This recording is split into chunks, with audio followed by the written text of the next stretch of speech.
Hayig saon, maayong adlaw o maayong gabi. Another day and great opportunity again to share the word of the Lord sa imuha karon.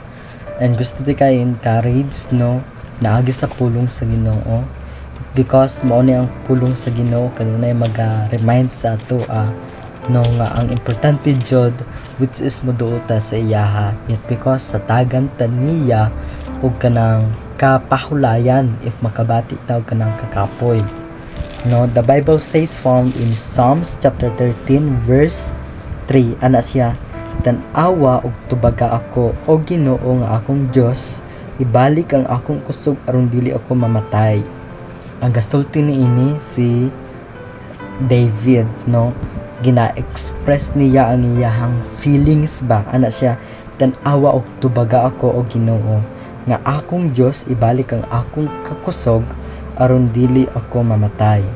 Kini nga situation si David no nakabati siya og kanang kahuyang siyang kinabuhi. Murag nakabati siya og kanang hopeless ba. Pero ang iyang ginabuhat is naga-pray siya sa Ginoo.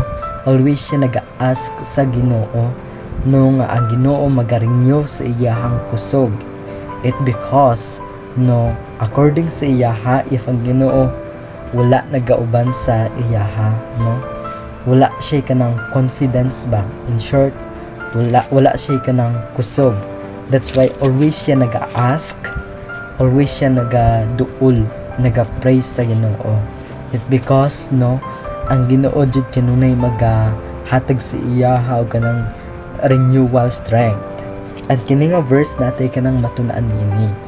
In our life we know nga naatay kanang limitation, it because dili nato hawak ang atong kinabuhi and naatay ka ng mga weakness in life. Dili ta always makusganon sa matag adlaw. Nadjud tayo mga makabati tao ka ng kaluya, kakapoy, and feel tao ka ng kasakit sa atong kinabuhi. Pero ang atong situation, if layo ta sa Ginoo, ang atong kanang kahimtang jud kanang always ta nagagool. Pero if magaduol ta sa Ginoo, sama ni David ba naga-pray siya sa Ginoo, naga-ask siya og kanang tabang gikan sa Ginoo, no, kana nga situation ang Ginoo jud andam mo tabang mo rescue sa ato. That's why, brothers and sisters, if your life nakabati ka og ng kakapoy, kaluya, duol ug pangayog kusog sa Ginoo, it because andam siya mutabang sa imuha.